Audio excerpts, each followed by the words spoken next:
This morning I'm going to do a little demo of carving one of these soft pieces of linoleum and basic techniques that you can use to get the effects that you want. And I'm going to use this piece of tracing paper right here and this piece of black heel ball, which is a very, very hard black crayon, to make rubbings as I go along. The nice thing is that although it's hard to get heel ball, it's not hard to get these Kohinoor Hardmouth Progresso pure graphite pencils, and they also work. Not as nicely, but they're certainly more than sufficient. So we'll leave that there and we'll use that too. So this one I've already started working on a little bit, and you can see that it's got sort of a basic black object against white background, the sky, and white object against black background. And I've showed a few ways that you can create texture, like hatching, which is parallel straight lines like these, and then cross hatching, which is parallel straight lines like these, crossed by more parallel straight lines like those.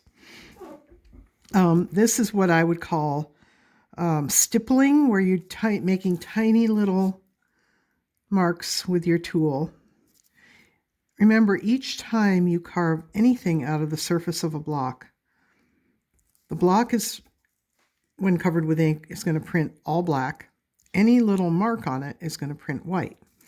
So by stippling, I'm creating a field of little white marks, like tiny grains of rice on a black background.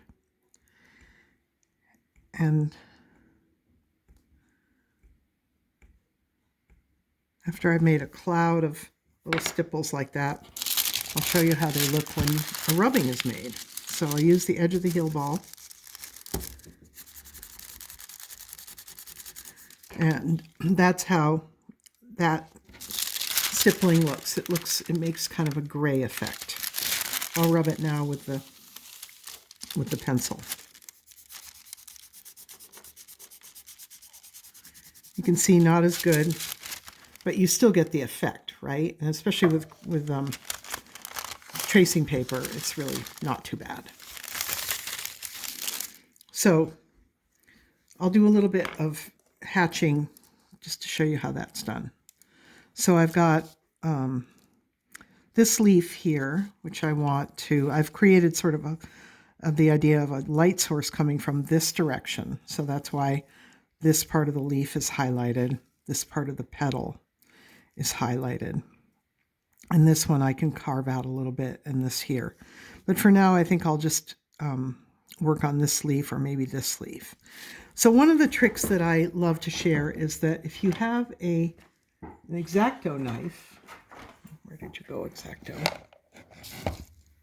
You can use it to cut a channel, and that channel will be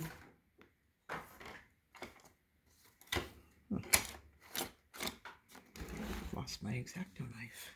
I have to find it. There it is. Okay. That channel will act as a natural stop, a dam or a barrier to your marks going any further. So say I want the hash marks to keep going in this direction on this leaf, but I don't want them to go into this other leaf. I'm going to take the X-Acto and slice a line right down there. And you can see it.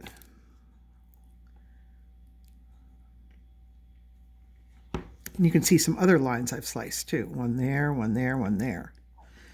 So now I'm going to take my very fine carving tool and carve right up to that line. And you'll notice that my piece of linoleum just ends where I cut that channel. And that allows you to have these very nice, neat margins, bare edges, whatever you're doing where you'd like to have a clean edge. And it needn't be a straight line either. It can be, You can cut one with a ruler, obviously, but you can also cut any kind of squiggle shape and carve right up to it.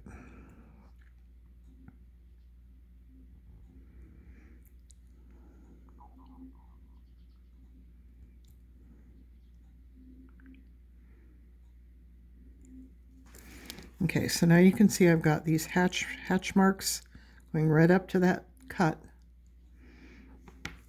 And then above that, I'm going to assume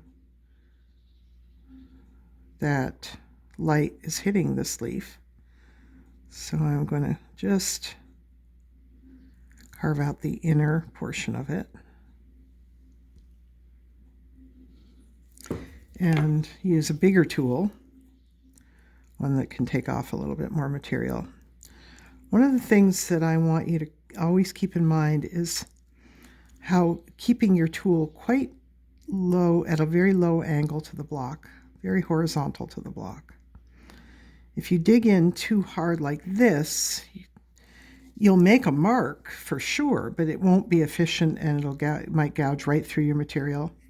And you don't need to make a very deep mark. You can see here I'm carving even more shallowly than I did over here. I'm barely getting through the gray layer to the white. Now let's do a little rubbing of that just to see how it looks at this point. First with the heel ball.